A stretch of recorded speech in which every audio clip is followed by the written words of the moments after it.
with Aaron Cow.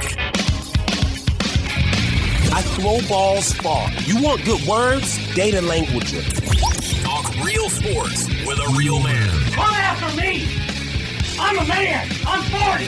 And now, here's the be-all, end-all, know-it-all of high school, college, and pro sports. Aaron Skinny Cow with the Skinny on Sports. We're talking about practice, man. I'm the MVP. Good Paul Jones Drug Tuesday out there, Western Oklahoma. Welcome to the Skinny on Sports, right here on 98.1 FM, the Sports Animal. Glad to have you along for the next hour.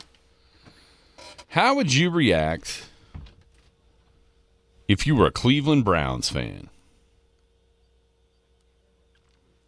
with the news that Deshaun Watson is going to be your quarterback? Would it bother you? Are you okay with it? Do you just not care because you're a Cleveland Browns fan and it just is what it is? But a lot, and then his reaction to the crowd booing him, boy, that seems like, even for the Browns, Jared, this seems very toxic, like a very toxic situation. I'm reserving my comments till we get It there. seems like a very toxic situation, even for the Browns. We'll hit some college football. A couple of coaches opened up about I guess you call it the transfer portal. I mean, it's like the waiver wire is now signing day for the NFL waiver wire when they start making their cuts. It's like signing day for August for college football. A couple of coaches opened up and were very, very honest. One, I'm not surprised. One, I kind of was surprised at how honest he was. If you were one of these coaches, Jared, would you be, quote-unquote, a rule follower or a rule breaker when it comes to this? Would you be like, because like the SEC. Mm-hmm. The SEC has a rule against interconference transfers like this. And LSU is just saying, stop us with the tight end. Stop us. Daquan Wright. Explain that interconference transfers. Yeah, after the portal window closes. Okay, so portal players don't count. Isn't that thing? I mean, because we've seen plenty of players. Sure, in the portal they have. They've gone from like different OU to LSU. Well, Arkansas. Yeah, Arkansas to OU this year with the Marion Harris. But after the portal window closes, yeah. But after it closes, okay, it's done. Gotcha. And there is no portal open right now for any of this. Mm-hmm. So, in theory, the rules are being broken. Hey, did you see that Ole Miss had the FBI come sweep their facilities? That's what they think about you, Kiffin. That's what they think about you. But here's what I didn't understand. Were they afraid it was Lane Kiffin that was bugging the place, or did the FBI bug it trying to get something on Lane Kiffin before he left? I still haven't quite understood exactly what all that was. But yeah, that's weird. Ole Miss, like I'm reading the headline, Ole Miss had the FBI sweep. So for Kiffin planted bug, there it is. So that actually Kiffin planted. I see what you're looking at. So when I read that a couple of times yesterday, thinking, okay, who were they bugging Kiffin, or was they afraid Kiffin was bugging them? Kiffin left. Listen, Kiffin's a genius when it comes to football and offensive schemes and all that. I don't think he's smart enough to know how to plant bugs in offices where he can retrieve the information all the way in Baton Rouge. I don't think he's that smart. I wouldn't think so. But not that techie, I guess, is the better who knows? He might. His kids might be. Yeah. Yeah, my kids are probably spying on me, and I don't even know it. Who knows? Our Ole Miss fans chiming in. All right, we're week 0. Game starts Saturday.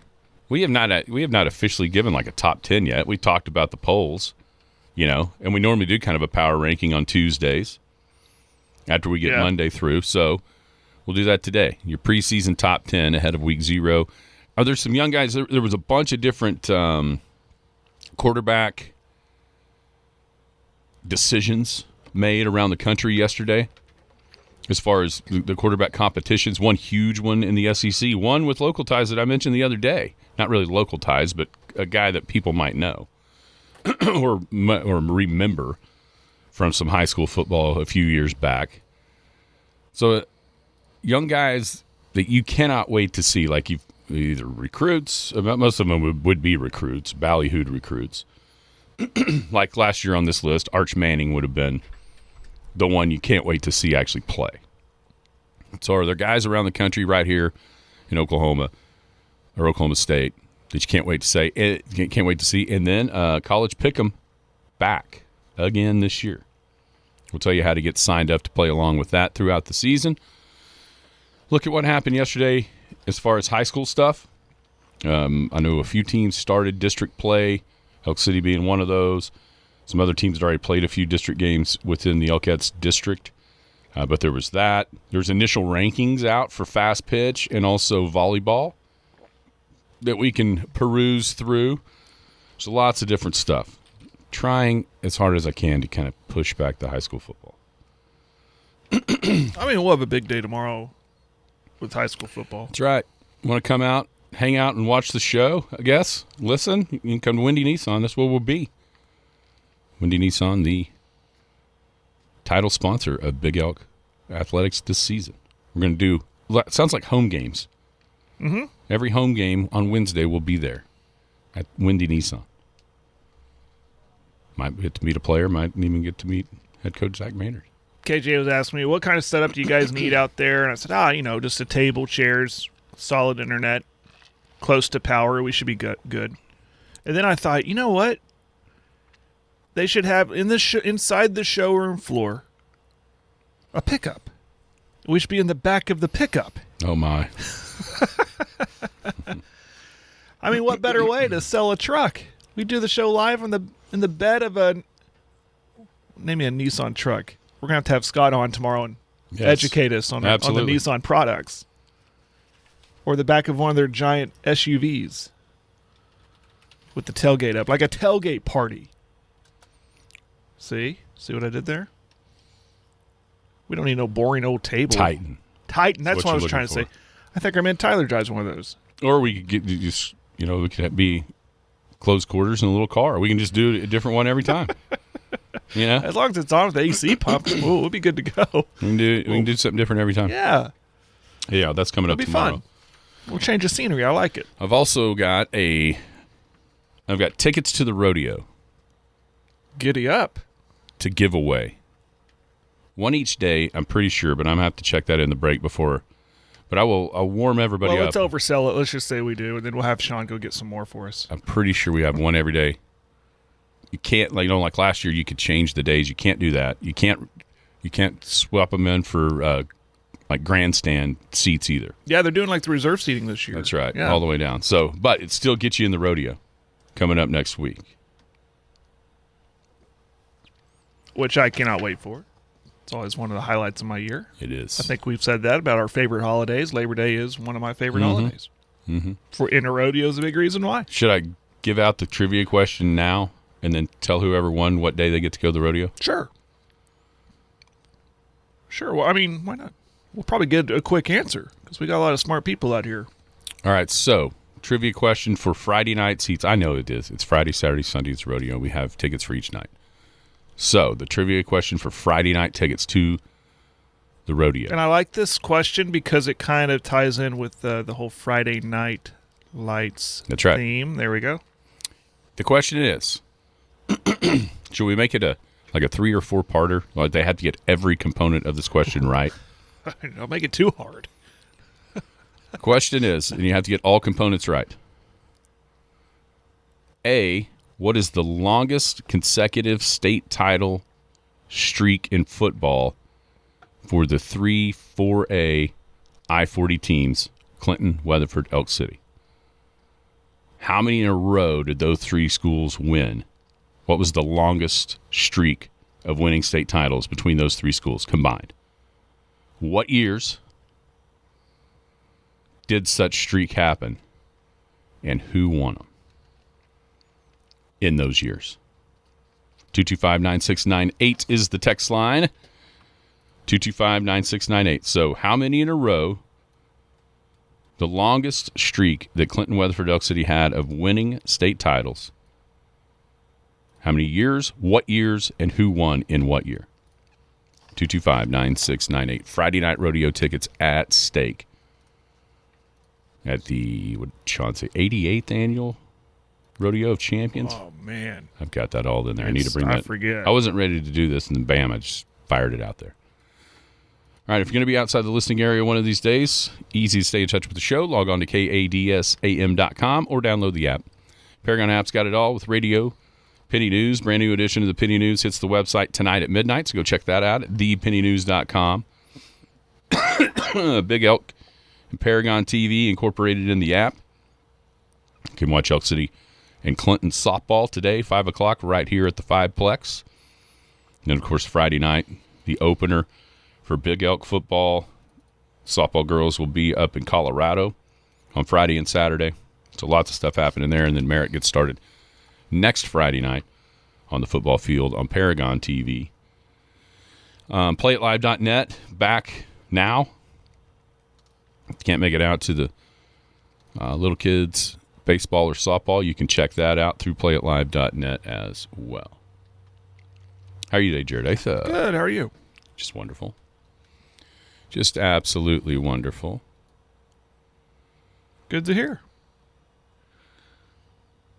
Okay, Jenna's not understood. There was a longer streak where they combined to win more. So it's not just individual. It's them as all three, as a conglomerate. There was one. All three of them are involved here. That's correct. That's what we're saying. All three: Weatherford, Clinton, Elk City. There is a streak where all combined won to win the state titles. That's right. So phrase the question again. We need to know when that streak began and ended, or all the years involved. Yes. I mean, how many in a row did they win? By the way, softball game been changed to 6, not 5. 6 o'clock tonight for Elk City and Clinton. Why? I don't know. I mean, it's still going to be 103 at 6. So there's the longest where one of those three won. How about that? Where one of the three won the state championship in football.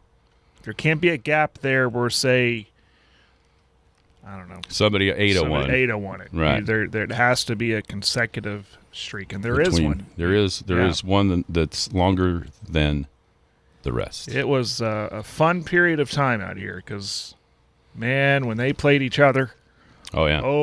Because everybody was pretty good the whole time. Exactly. It was fun. Everybody was pretty good the whole time. It was fun. Produced a lot of named players, man.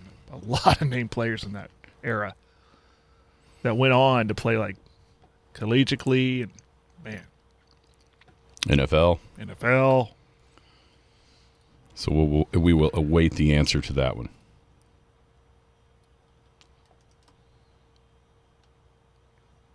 I love this. Keep digging. Keep digging. All right, so yesterday on the fast pitch field, some district games in 4A's District 3, which has Woodward, Elk City, Weatherford, Clinton. The Elkettes' first district game of the season was over at Kingfisher. And 2-2 after like the fourth inning, and then the Elkettes ripped off 6 runs in the fifth to pull away and win 8-2. So Elk City now 1-0 in district. Weatherford also got a win over Bethany in their district opener, 1-0. I think Addie Blackwell hit a home run, and that was it. That was the run. Awesome. There for the Lady Eagles. So Woodward has been the best team within the district so far. Big one today between Woodward and Weatherford. That might kind of start to give us an idea of what the picture looks like, maybe up top. But you got Woodward 3-0. Woodward's 10-0 total, undefeated so far on this season.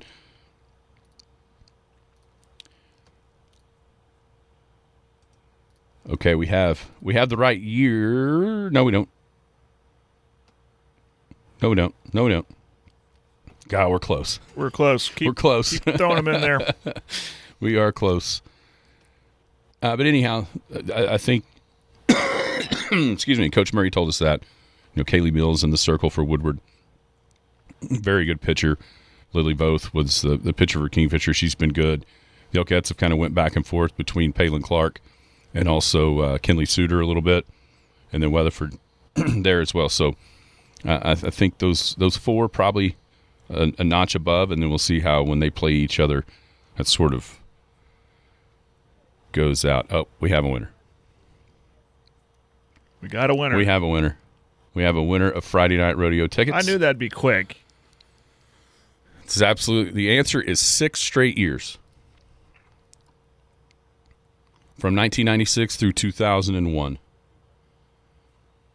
Clinton in 96, Clinton in 97, Elk City 98, Weatherford 99, Clinton in 2000, Clinton in 2001. We had a guess of 96 through 05, almost. Weatherford made it to the title game in 2022, but were defeated by Glenpool. 2002, not 2022. Yeah, I'm sorry, yes. I'm 20 years late. In 2002, That's Weatherford right. made it into the state title game. It's my freshman year of college. Yeah, and Glenpool won the state championship. So Jenna is our winner for Bravo. rodeo tickets, Friday night rodeo tickets. It's pretty amazing.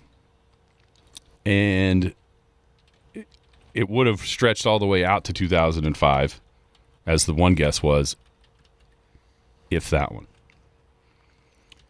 had gone Weatherford's way. It would have been a 10-year run. That would have been crazy. 10 straight. They had to go up against Courtney Tennille in that game. That's right, at Glenpool Yeah. in 2002. And I believe that game was played. No, that was in Norman. Back then.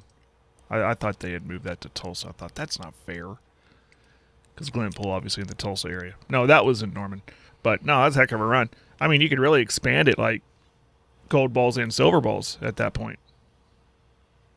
Because I think there's a little bit of a run where somebody was represented. Oh, my gosh. If you did that, you'd go back because Clinton, Oh, they put those couple in a years, row like, against Ada. Try like 3 in a row. 3 in a row. And then that goes back. If you go back even that far, then you've got You're getting Weatherford beating Clinton, Weatherford beating Oologah. Yeah. You move forward. Oh, man. Yeah, that just came to my mind. If you put that in silver there. balls in there, along with gold, you probably go back to 91 with Weatherford. 91 all the way to 2005. No, you go further because Clinton took it in 6 and 7, didn't they? 6. 5. Where did it stop? 5. Who won it in 06? Think McGinnis. I'll tell you here in just one second. You do that.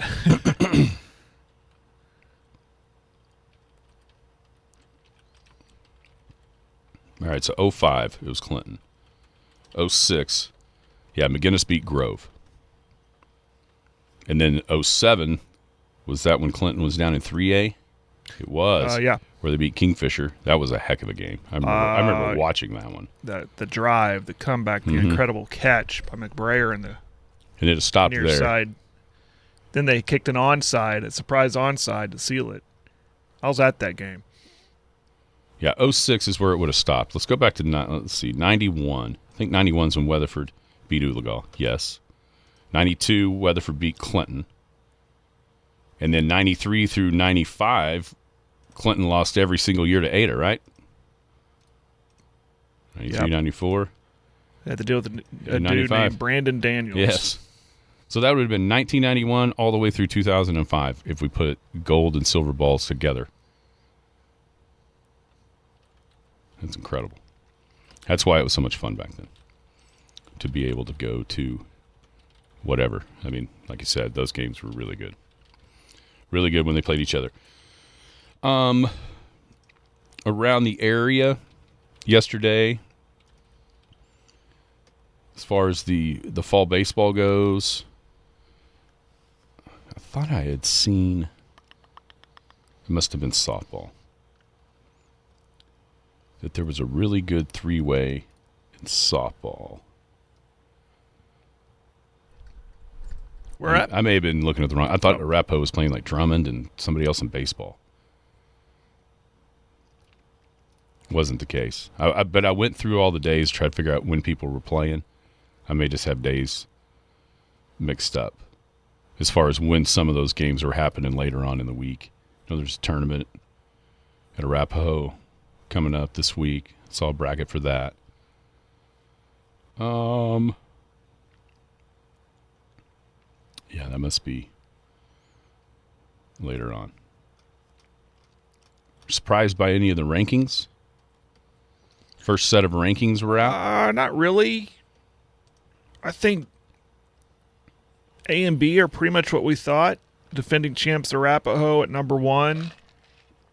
They've returned a lot to that team that can very well defend it, and they'll probably have to go through Caddo to do it. They're at number 2. Surreal, the usual suspect. Cheyenne's been very good this year. Canute, they've been kind of shorthanded with injury, but with a tough schedule too. But they're making hay with it. They're ranked 5th. I mean, it's all where I think we'd expect it to be. Then Class B, Lakiba Sickles carrying the flag for Western Oklahoma. They're at number 2. Fort Cobb's not bad either. They got some hitters. Leedy getting a first-place vote. It's all where I think it would be. I think Hammond's underrated a little bit. I think they're a little better than 11, if I'm being honest. So, still first rankings and a lot of season left. But, yeah. It was a lot. I guess I might have been just a tick surprised how dominant a first or a number 1 that Arapahoe was over Caddo. They got 40 of like the 67 first place votes.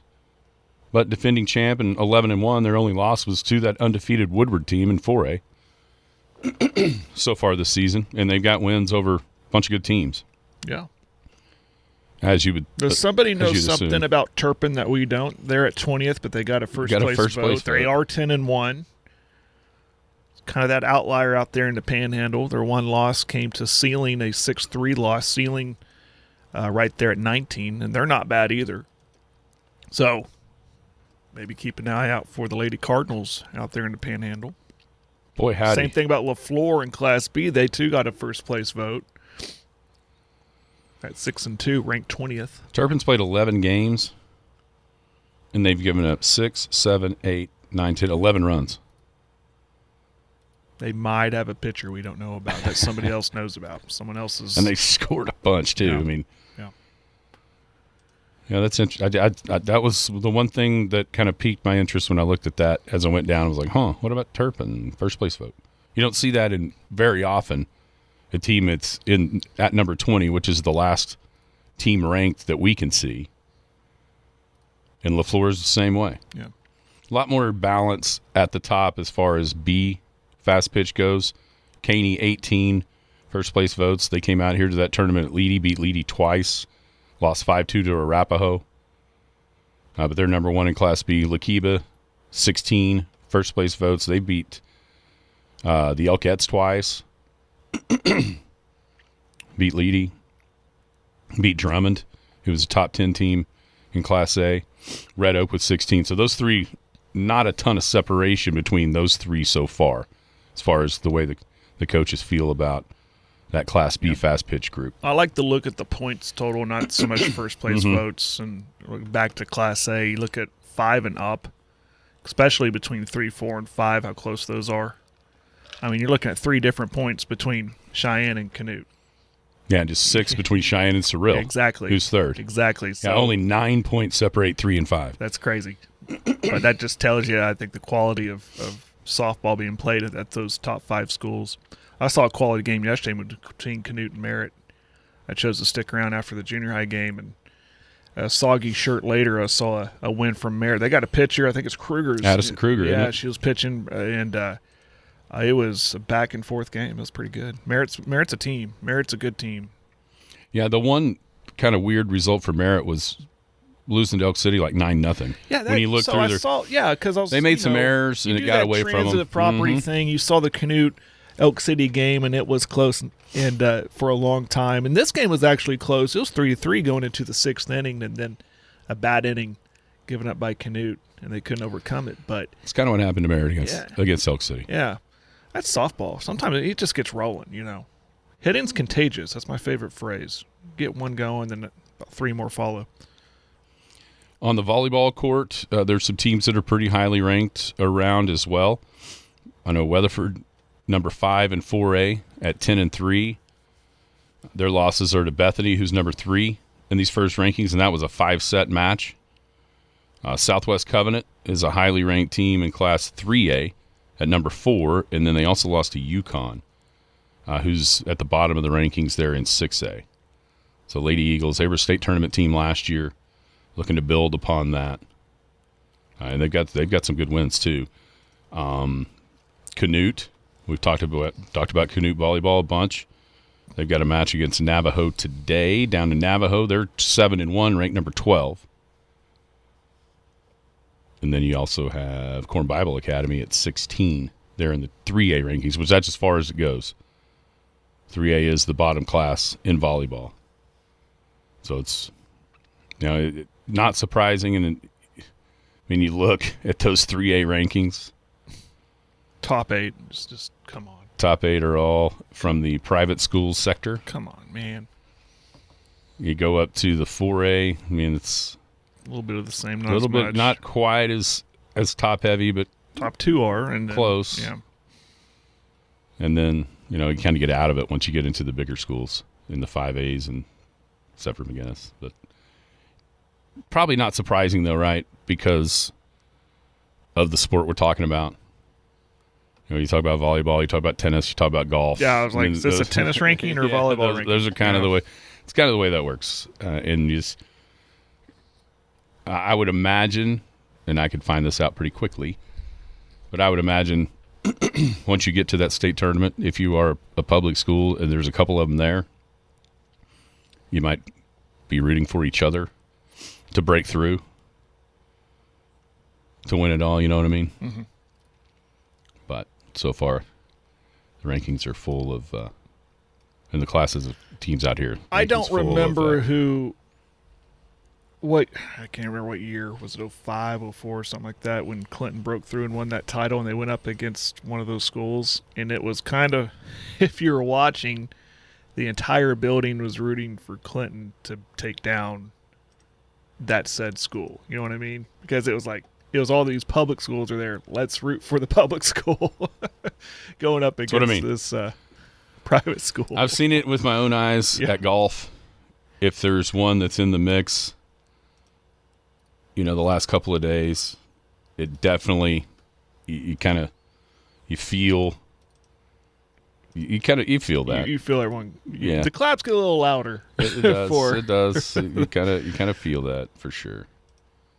And I don't want to get into 2009. Was that the year? I couldn't 2009. I wouldn't have found it. Yeah. Can you find the opponent? I can. Care to say? Cassia Hall. It was Cassia Hall. Okay. Yep. But we don't have time to get into a private versus public debate. I mean, that was it's been a huge topic, especially football. There's been Lincoln Christian has been just absolutely dominant in 3A. Now they're down to 2A1. And it's kind of it's not really a football conversation we have here. No, because of just the way the classifications are. There's not necessarily anybody in 4A that's dominated. Heritage Hall's been there a few times, kind of bebopping back and forth between classes. McGinnis has kind of done the same way, just up and down, whereas Heritage Hall at times would go from 3A to 4A. McGinnis would go from 5A to 4A every now and then. But for the most part, that conversation's been kind of a 3A to 2A conversation, which when you start thinking about where those schools are, what's the closest 3A school to us? Kingfisher, Anadarko? Anadarko football this year is 2A. 2A? That's what I'm saying. Kingfisher, I think, are they 3A? Yeah. Yeah, they're 3A. Yeah. They're probably the closest. Hobart's 2A. What is Alva? 2A? That's 2 hours away. Yeah, that's what I'm saying. Yeah. So it'd be Kingfisher, probably. No, we have not encountered that. Yeah, and there's times where Hobart's Class A. Class A, okay. Class A1. Right. Or Class A2, District 1. Once the split happened. Yeah, what's Frederick? Frederick's A. So what I'm saying is you got to go an hour and a half easy for this conversation to really start on the football field, because we either got schools that are too big or schools that are too small to really be in that kind of that honey hole of where that's at. The argument or the debate of private versus public is kind of getting blurred with this open transfer stuff. I would agree with that 100%. You know what I mean? Because that was the argument from the public schools was, oh, you're recruiting. You're dictating how much your enrollment is and what class you want to be in. Well, right. No, every school can kind of do that. It definitely can. You know, some schools are saying, no, you have to live in our school district to be in our school. And some schools are saying it's a revolving door. Like, come on. Depends what school you're talking to. Yeah, it kind of. But it does kind of blur the line. It does. It makes it a lot harder argument to have from the public school side of it. Yeah, be careful because you might be throwing rocks in a glass house situation if you want to complain about private schools. I still understand the theory of it on the public school side.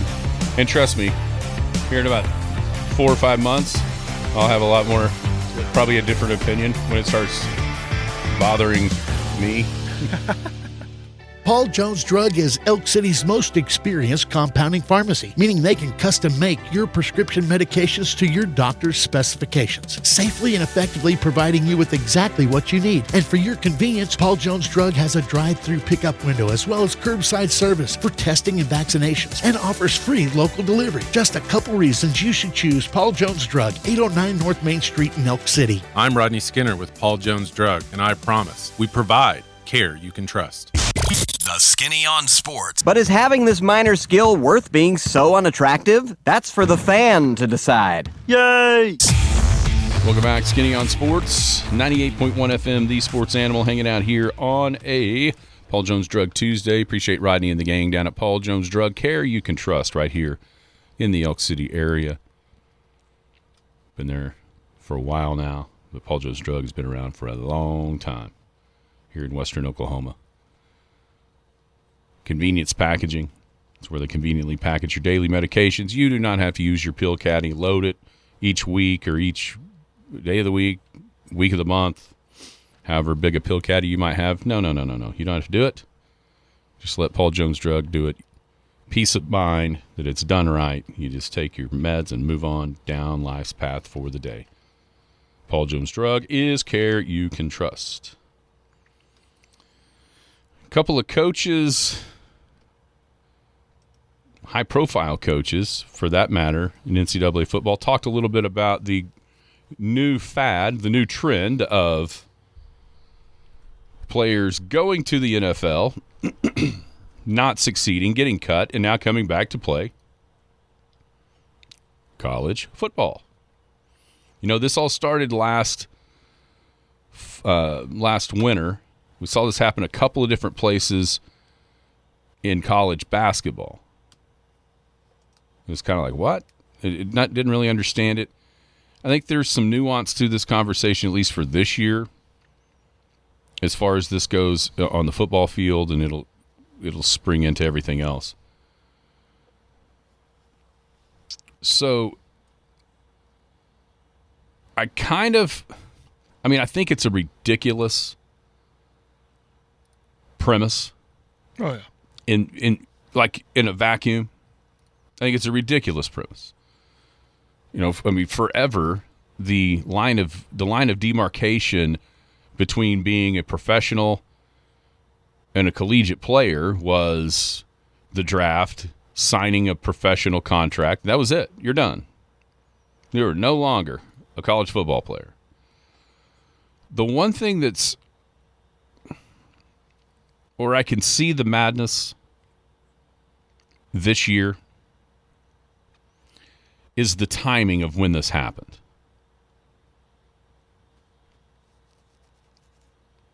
And because of the court ruling that came down, a couple weeks ago, allowing for first off, there was the 5 for 5. Now, obviously one of those guys that would have been eligible for that had he known. You know, that's the part of it where if this is just a 1-year deal and then we get back to sanity, okay. Because these guys that are doing this didn't know the rules that were going to be in place. Otherwise, they may have made a totally different decision. Right. So I can, as crazy as it feels like it is right now, I can kind of understand a handful of those guys taking advantage of this. Now, if it continues to happen, then that goes completely by the wayside. So Ryan Day, he was asked about it, and he said, is there anything I like about it? Absolutely not. I mean, just staunch against. Lane Kiffin, did you hear what he said? I'm sure he's okay with it because he's about to get a tight end. But he basically said, if we don't do it, we're tying our hands behind our back because someone will. I get it. He's not wrong. If it had been a lot That's of other, the ugly reality of it. If it's not LSU, then the guy's probably going back to Ole Miss or Texas or whoever's the highest bidder. Which begs the question: he has to be getting more money. Well, I mean, Todd Monken came out yesterday with the Browns because that's where, right? Golly, what's his name? Anyway, he said he called him 2 weeks ago. Daquan Wright. Yeah, right. Daquan Wright. And he didn't answer the phone. He goes, now it makes sense with what has happened, here over the last couple of days. It's almost like, okay, I can give you a mulligan for some of these guys because they didn't know. For this season and the season only. But after that, it's got to be figured out. This cannot continue. I mean, how would you like to be, I don't know, Bauer Sharp, if he was still there at LSU thinking, oh, yeah, or some sophomore. Yeah, right. That was, bid their time last year watching Bauer Sharp. Went through spring practice. I'm the guy. Went through voluntary summer workouts. Went all the way to fall camp, and then here comes Wright kicking through the double doors. Yes, and they got the other guy too, Trudez Green, who was already going to. But that's the part of it that it's why you don't see depth like you used to see 4 or 5 years ago, because those guys want to play. And used to, they kind of had an idea of, okay, here we go. Here's my timeline. Yeah. And now that's nothing. There's no loyalty whatsoever to any of that on either side of it, players or coaches. Because I know the coaches pull their hair out too, thinking, oh yeah, we've got this guy been in the program a couple of years. It's his turn. That has to be hard on coaches. There he goes. To even pretend to be committed to a kid. So okay, I'm committed to you. To develop you for your benefit and for our benefit, and then portal opens, he's gone. And the smaller the further down you go, the more it's like that. Well, I've heard that the smaller schools, they know what reality is. They know they're not dumb. They know we're not going to get a kid to come here and stay here. Their idea is to come here, develop for a couple years, and then transfer out. So their pitch to them is, come here, we'll get you ready for LSU. We'll get you ready for Texas. We'll get you ready for OU. That's their pitch. And they're just hoping if we can get them for 2 years. Yeah, and there's some others that don't even they if they do the due diligence and find kids that can play for them, they're very quiet. They don't offer until the end. That way nobody can come in and take them. Right. Yeah, it's the further down you go, even the tougher spot it gets. So, would you be one of those that just says no, that's no good, or be more like Lane Kiffin and say, listen, everybody else is going to do it, so why not? If that's the way it needs to be, or it has to be for this year, I'm doing it. I'd hate to say this, but you're going to do it. I'm going to do it. I mean, I would, in my defense, would be his, and like, what rules am I breaking? We got court orders and everything, so there's no rule set by the SEC, so I'm not breaking a rule. There is, the SEC frowned upon it. There's a rule where you can't transfer after the portal, and this would technically be that. And like when they say I'm getting in the portal, what portal? There's not even one open. Yeah. Well, if there is one, why isn't the SEC putting a stop to this? Well, that's loophole. That's questions that a lot of people are asking. Yeah. And by the way, bravo to the Big Ten. It seems like it's a little too late, but they're trying to get ahead of it. I get it, to not let it be rampant in their conference, but putting this rule in place. SEC came out with that statement yesterday. Maybe they get a little bit more strict with their rules to stop this from happening and stop it from getting more prevalent. Then other conferences will follow suit. But this just shows me how spineless the NCAA is. Well, they got nothing. They're like sitting back, just letting the conferences run the show. Who is finally going to step up and be like the czar of college football and at least get some semblance of rules and sanity returned to this? It feels like this is just another thing that's pushing the momentum towards the Big Ten and the SEC coming together and going, we're going to run college football. If the NCAA is not establishing these rules, it's still Wild West. Something's going to be the final straw where they're just going to do it. Well, they're going to have to decide how they're going to have to start agreeing on how many playoff teams first before they can take that next step. And that's probably where the dominoes start falling when we finally have an agreement of how many playoff teams are moving forward. Then at least we're on a little bit of the same on the same page, and then those conversations can start. I think Joe Castiglione, when we listened to him in April, that was sort of what he said was until that happens, nothing's going to happen because it's a back and forth. It's coming. Just a matter of figuring it out. And then All right, give me your let's go our top 10s. We haven't done this. We've talked about everybody else's poll and how they mirrored each other. I can tell you this, mine doesn't look much like any of those others. I've got teams a lot of different spots. You want to go 10-1? Go ahead. I'm on the wheel of death here. Okay. Go ahead. Number 10, I have the Trojans of Southern California. I've already said present your case why, sir. I'm a huge Jaden Maeva fan. Yeah, you do like him. There's the stat of if you're with Lincoln Riley for a couple of years, you're a Heisman finalist, if not the winner, at the quarterback position. I don't know. A lot of people are pointing to Gary Patterson being on that staff as helping the defense. I don't know if I would go that far just because toward the end of Gary Patterson at TCU, his defenses were getting lit. But the game has changed a little bit too. It slowed down. You don't see near the fast, just the breakneck speed. Teams are talking a lot more about efficiency on offense versus just running as many plays as you possibly can. And maybe that helps a little bit there. But I just think that it's got to happen at some point here. And I think that I've got USC at number 10. I think this is the year, huh? I'm going to be – so I didn't get a rundown, so I'm sorry. I didn't email it. I'm kind of shooting from the hip here when it comes to top 10s. I will go with the aforementioned LSU Tigers at number 10.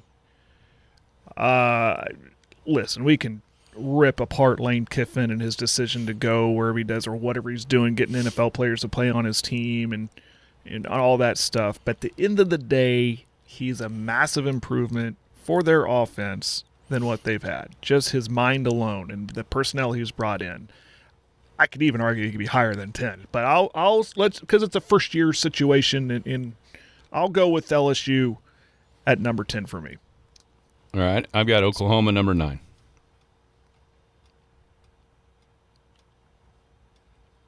Okay, why? Defense is going to be good, and I think the offense has to be better. Schedule, tough, but that's the same for a whole bunch of these teams.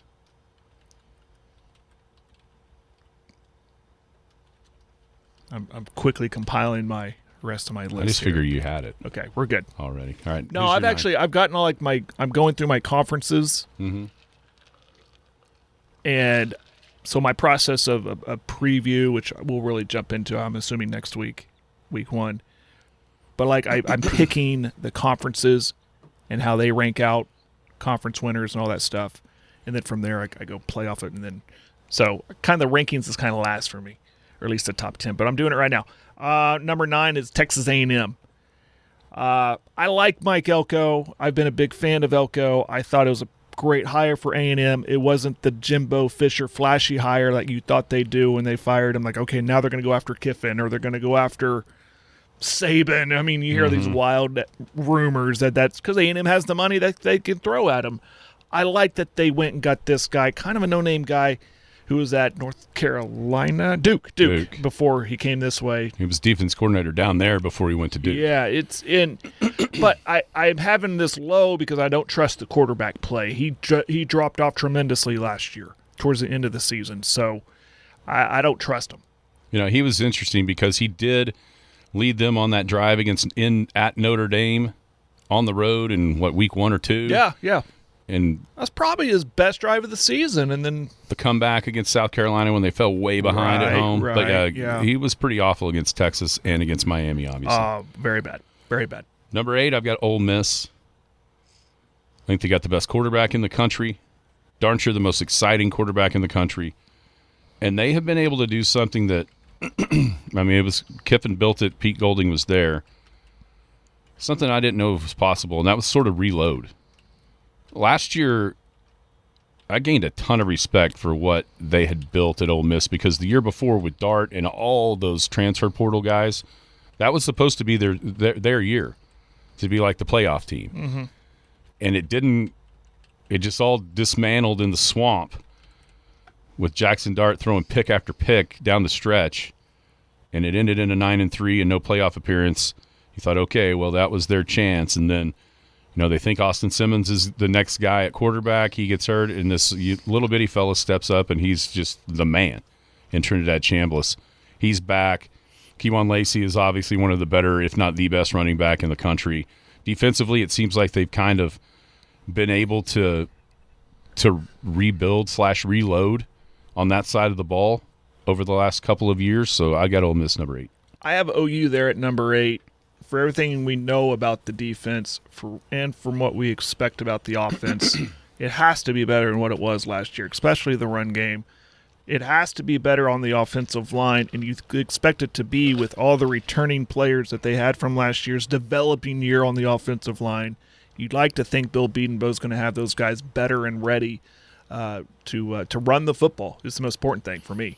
If they can just be better at running the football, this could even be a better than ranked 8th team if the defense is as advertised. So I'll put OU at number 8, kind of cautiously at this point. I got I got Texas at 7. 7? Yep. I need to see it. I know they got the headliners in the transfer portal. I know they got big time guys supposedly in the NFL draft.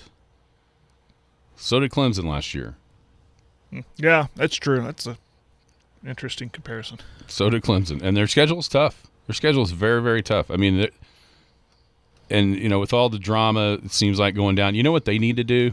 Worse than about anybody, play a game, play some. Just to get all the palace intrigue and all that out of there. Right. Go play a game and let's see it.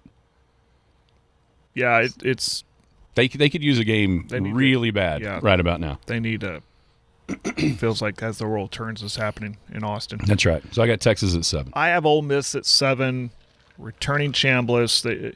I think it was big time of Pete Golding to keep Chambliss and other players. It could have been like OU exodus bad when Lincoln Riley left and he lost OU lost like 68% of their productivity that went with them.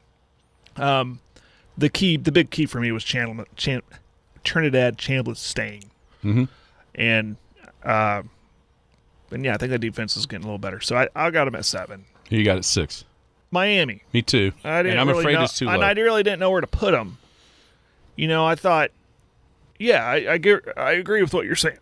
I thought maybe they're too low, but I think, they're better than the teams that we've mentioned or I've mentioned. I think they are. So they're kind of caught in this purgatory in the top 10 rankings, so what better place than 6? Because the teams above them, I think, are better, and there's my next one. Anyways, go ahead. Who do you have at 6? I got Miami as well. Okay, you do. Lots of losses on defense. Got Mensa in at quarterback. It seems like that could be a step up, but I also think when you got to the playoff, Carson Beck was pretty good. I thought so. He was pretty good. I was rooting for him, yeah. I think that one could be the one that I have too low in my mind going in right now. It's Miami. Who do you got at 5? Ohio State. Wow. Talk about losses on defense. Yeah, you've been a big on that. Oh, my gosh. They had like 4 of the top 11 draft picks. Yeah. I mean, I know that Ohio State fans will tell you, oh, we just reload. That's what we are. And guess what? Maybe you are. But losing that much productivity on the defensive side, I'm going to need to see guys. I'm going to need to see somebody play like Caleb Downs. I'm going to need to see somebody play like Arvell Reese or Sonny Styles. I'm going to need to see it before I've got them number. I think it's crazy that they're number 1, and especially number 1 by the amount that they are. Now that offense, probably going to be pretty good. But do you really trust Julian Sand? Really?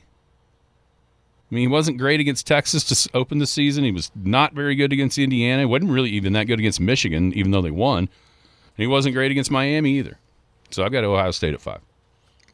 I have the defending champion Indiana Hoosiers at number 5. Again, kind of in that purgatory area, replacing the quarterback, replacing some other key pieces too. Now they're not. I've said it over and over. They're not the hunters anymore. They are now the hunted, with a giant target on their back. How do they respond to that? How do they look going in this year? I think they're a top 5 team, but I don't think they're any higher than 5. I've got them 4, and wanted to put them higher. I keep on thinking, everybody's like, oh, well, Josh Hoover's not Fernando Mendoza. Well, guess what? Fernando Mendoza wasn't Fernando Mendoza this time last year. Were we sure he was an upgrade over Curtis Rourke? Nobody necessarily was. And then he turned into the Heisman winner, the number 1 overall pick, and Indiana just steamrolled all the way to the finals and then held on to beat Miami. This is maybe even a vote for Kirk Cignetti as much as anything, but I've got them at 4. I'm around 4. I have Texas. This is where I got them.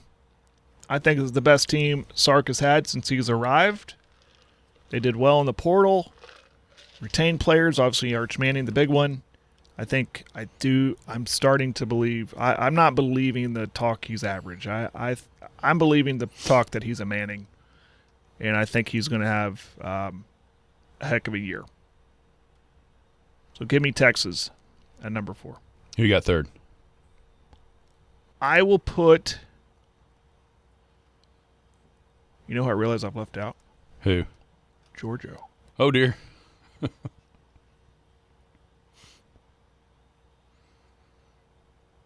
But, I'm not a big believer at Georgia at 3 in both these polls. I might have to have a tie here. Let's do that. A tie for 4 is Texas and Georgia. Okay. Let's do that. All right, my number 3 is Notre Dame. Schedule is easy. C.J. Carr, quarterback. Of all the teams that we will mention, I think this is easily the biggest lock for the college football playoff. Yeah. Is Notre Dame. I think their schedule is easy enough, and with them getting left out last year. Yeah, I got them at 3 as well. So number 2, this is where I have Georgia. I think they're loaded.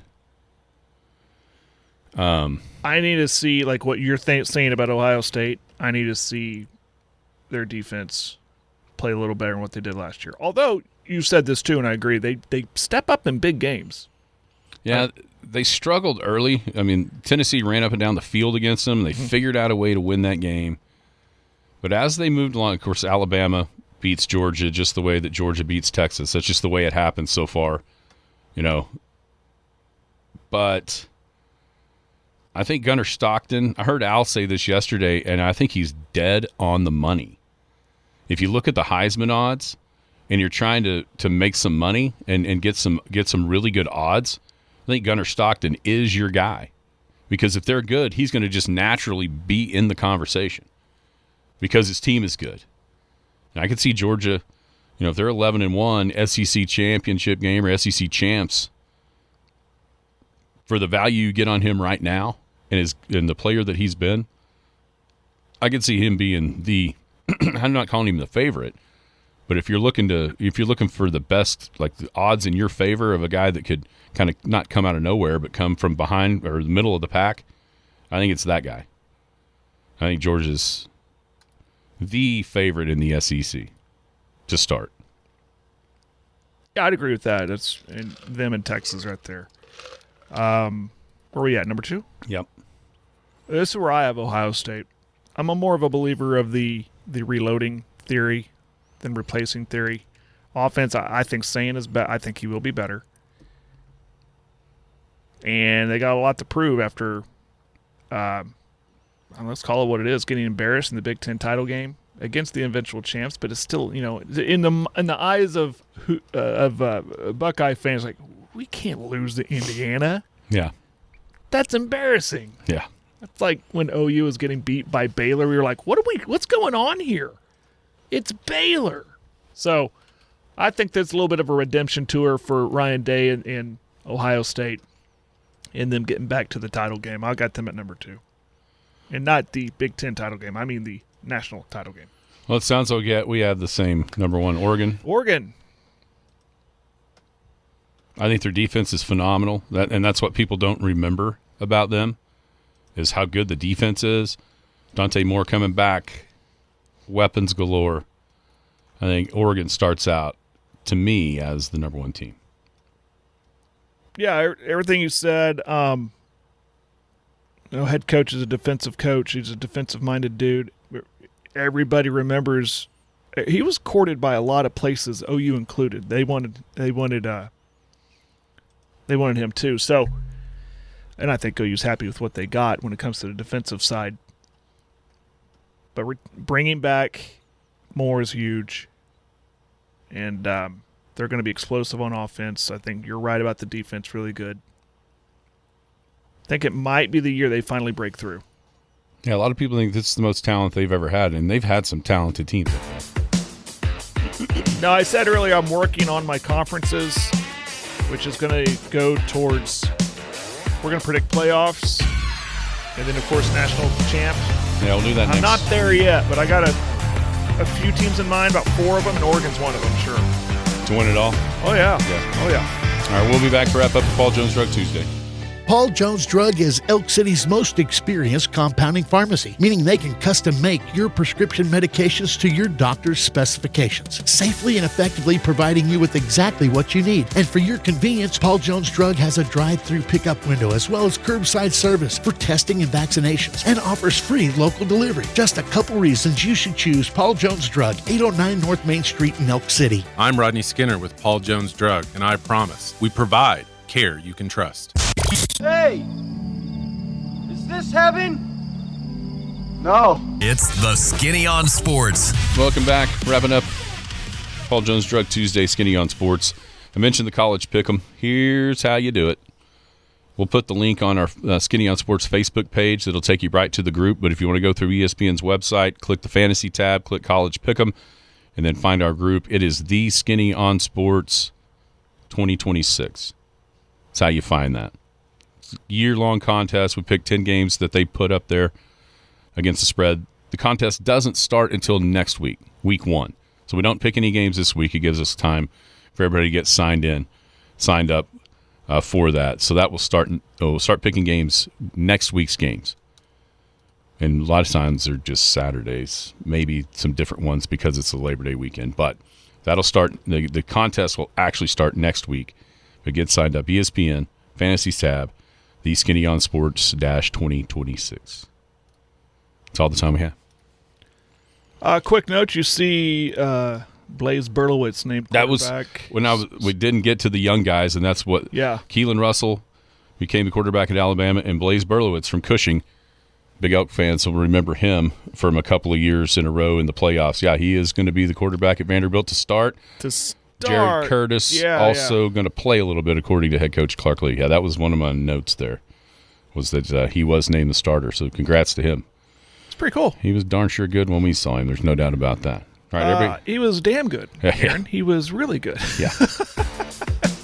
We saw that with our own eyes. Still one of the I mean, probably the best win that we've called was there at Cushing in that first round of playoffs in 2021. Yeah. Little did we know exactly how good that team was, and then one of the most shocking finals was in 2022. Right. Everybody have a great Paul Jones Drug Tuesday. You've been listening to the Skinny on Sports podcast with Aaron Cow. Be sure to hit that subscribe button to get alerts of when the latest podcast is available. Thanks for listening. That ball is blistered to right. Way